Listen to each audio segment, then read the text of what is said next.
This video is sponsored by School of Business Organization.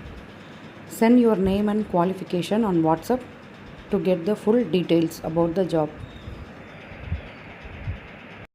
Skip பண்ணாதீங்க, பெரிய தப்பு. தினம் 300 ரூபாய் சம்பாதிக்க அரிய வாய்ப்பு. இன்ஸ்டாகிராம், ஃபேஸ்புக் பயன்படுத்த தெரிந்தால் போதும். Content post and content publishing மூலமா தினம் 300 ரூபாய் சம்பாதிக்கலாம். இந்த வேலை செய்ய 5 நிமிடம் போதும். Work training support, group communication support, all language customer live chat support, முக்கியமா சொந்தமா ஒரு பிசினஸ் ஸ்டார்ட் பண்ற அளவுக்கு உங்களால கற்றுக்கொள்ளவும் முடியும், சம்பாதிக்கவும் முடியும். இந்த வேலை வாய்ப்பு வழங்குவது 5 வருடத்திற்கு மேல ரன் ஆகிட்டு இருக்க நம்ம தமிழ்நாட்டு company school of business organisation private limited. மேலும் விவரங்களுக்கு டிஸ்கிரிப்ஷன்ல கொடுத்திருக்க நம்பருக்கு வாட்ஸ்அப் பண்ணுங்க.